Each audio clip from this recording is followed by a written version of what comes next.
მოედანი ვთვლით, რომ ჩვენი წინააღმდეგობა აი ამ ავტორიტარულ რეჟიმთან უნდა გადავიდეს ახალ ეტაპზე და გვინდა წარმოგიდგინოთ ჩვენი ხედვის 10 კონკრეტული ნაბიჯი, რომელიც ვფიქრობთ, რომ კიდევ უფრო დაგვაახლოვებს საბოლოო წარმატებასთან. პირველი, ჩვენ თანამოაზრეებთან და თანამებრძოლებთან ერთად ვიწყებთ მთელი საქართველოს და თბილისის სხვადასხვა უბნების შემოსვლას, რათა კიდევ უფრო მეტ ადამიანთან მივიტანოთ სიმართლე და ხელი შეუწყოთ საუბნო და სამოქალაქო საბჭოების ჩამოყალიბებას. მეორე, იმის დასტურად, რომ შეგვიძლია რეალური და ძლიერი ალტერნატივის ფორმირება, წლის ბოლოს თანამოქალაქეებთან და თანამებრძოლებთან ერთად მოვიწვევთ მასშტაბურ სამოქალაქო ყრილობას, სადაც ვიმსჯელებთ ბრძოლის შემდგომ ნაბიჯებზე და ასევე მხარს დაუჭერთ გარდამავალი პერიოდის ხედვასა და გეგმას. უახლოეს 30 დღეში თავისუფლების მოედანი წარმოვადგენთ თავისუფლების პროგრამას საქართველოსთვის, რომელშიც განხილული და ასახული იქნება ყველა ის მნიშვნელოვანი რეფორმა და ნაბიჯი, რომელიც უნდა გადაიდგას გარდამავალ პერიოდში ავტორიტარიზმისგან დემოკრატიის აღდგენამდე. ასევე უახლოეს 30 დღეში წარმოვადგენთ საქართველოს ეროვნული უსაფრთხოების განახლებულ დოქტრინას, რომელიც წლების განმავლობაში არ განუახლებია ქართულ ოცნებას იმის მიუხედავად, რომ სუმშვიდობაზე საუბრობს და ვაჩვენებთ საზოგადოებას ჩვენ ხედვას, როგორც ეროვნული, ისე რეგიონული და საერთაშორისო მასშტაბით, თუ რეალურად როგორ უნდა დავიცვათ მშვიდობა და როგორ უნდა განვამტკიცოთ სტაბილურობა. ასევე უახლოესი დღეების განმავლობაში ეტაპობრივად წარმოგიდგენთ თავისუფლების მოედნის გუნდის იმ წევრებს, რომლებსაც ვთვლით, რომ აქვთ შესაძლებლობა გამოცდილება, ცოდნა და პროფესიონალიზმი იმისათვის, რომ ჩაიბარონ ქვეყნის მართვისათვის მნიშვნელოვანი საკითხები და სფეროები. ასევე იმისთვის, რომ შევასრულოთ საზოგადოებისთვის ჩვენი მიცემული პირობები და ვერავინ გაბედოს იმ შეთანხმებების დარღვევა, რომელსაც საზოგადოების წინაშე დებენ, ვიწყებთ საჯარო კამპანიას ხელმოწერების შესაგროვებლად ლუსტრაციის კანონის მხარდასაჭერად, რომელიც იქნება, როგორც დავპირდით საზოგადოებას, ერთ-ერთი პირველი კანონპროექტი, რომელსაც თავისუფლების მოედანი ახალ დამოუკიდებელ პარლამენტში ავარჩევთ. ასევე საერთაშორისო მხარდაჭერის გასაძლიერებლად და საზღვარგარეთ ჩვენი დიასპორების კიდევ უფრო აქტიურად ჩასართავად საქართველოში დემოკრატიის გადარჩენის საქმეში ვიწყებთ მუშაობას იმისათვის, რომ დავაარსოთ დემოკრატიის ეროვნული ფონდი და მხარი დაუჭიროთ დემოკრატიისათვის ბრძოლას საქართველოში.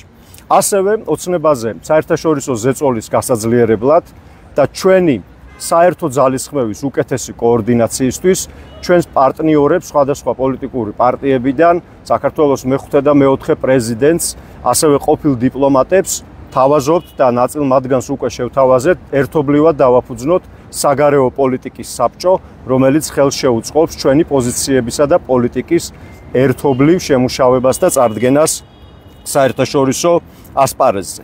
ასევე იმისთვის, რომ გავაძლიეროთ დემოკრატიისთვის ბრძოლაში ჩვენი მხარდაჭერა და საქართველოს საკითხის საერთაშორისო დღის წესრიგიდან დღის წესრიგში კიდევ უფრო გაძლიერებას, კიდევ უფრო მაღლა წაწევას შევუწყოთ ხელი, ჩვენ დავიწყეთ მუშაობა ჩვენ ევროპელ პარტნიორებთან ერთად, რათა ევროკავშირში დაარსდეს მუდმივ მოქმედი საერთაშორისო მაღალი დონის კონფერენცია საქართველოში მიმდინარე კრიზისის შესახებ, სადაც უმაღლეს დონეზე რეგულარულად იქნება განხილული ის, თუ რა უნდა გაკეთდეს საქართველოში დემოკრატიის გადასარჩენად. და ასევე გამჭვირვალობის, საჯაროობის, ანგარიშვალდებულების კიდევ ერთხელ ხაზგასასმელად და ამის დასტურად ჩვენ ყოველ სამშაბათს უახლოესი 2 თვის განმავლობაში აქ თბილისის სახელმწიფო უნივერსიტეტთან ჩავაბარებთ ანგარიშს ხალხს. მოუყვებით მათ ჩვენ გაწეულ საქმეებზე, ვუპასუხებთ მათ შეკითხვებს და წარუდგენთ მათ ჩვენ ხედვებს. ეს არის ის 10 ნაბიჯი, 10 კონკრეტული ნაბიჯი, რომელსაც ჩვენ გადავდგავთ იმისათვის, რომ ჩვენი წინააღმდეგობა კიდევ უფრო გაძლიერდეს და განვითარდეს. და ახლა სიკო ჯანაშიას მინდა ვთხოვო, გითხრას რამდენიმე სიტყვა, თუ რატომ იქნება ეს გეგმა ეფექტური და რატომ იმუშავებს ეს. სიკო.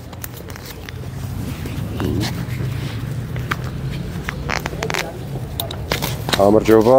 ამ გეგმის შემუშავების დროს ჩვენ დავაყენეთ როგორც ადგილობრივ ისე საერთაშორისო გამოცდილებას, იმ ცოდნას, რაც არსებობს ამ სფეროში და ვიცით რომ ცვლილება, რეჟიმის ცვლილება მოხდება იმ შემთხვევაში, თუ რამდენიმე ასე ვთქვათ, რაღაც მოხდება და ჩვენ გჯერა იმისი რომ ეს ყველაფერი შესაძლებელია საქართველოში. პირველი ეს არის ის რომ რეჟიმის ცვლილება შესაძლებელია მშვიდობიანი გზით და საზოგადოება თუ დაიჯერებს რომ შესაძლებელია ცვლილება მოხდება, ჩვენ გჯერა იმისი რომ მნიშვნელოვანი არის რომ საზოგადოებამ დაინახოს ალტერნატივა თუ რა მოხდება იმ შემთხვევაში თუ რეჟიმი შეიცვლება და რა მოხდებაში იგულისხმება არა მხოლოდ ის ვინ შეიძლება მოვიდეს როგორც ალტერნატივა, არამედ რა გეგმა იარსებებს.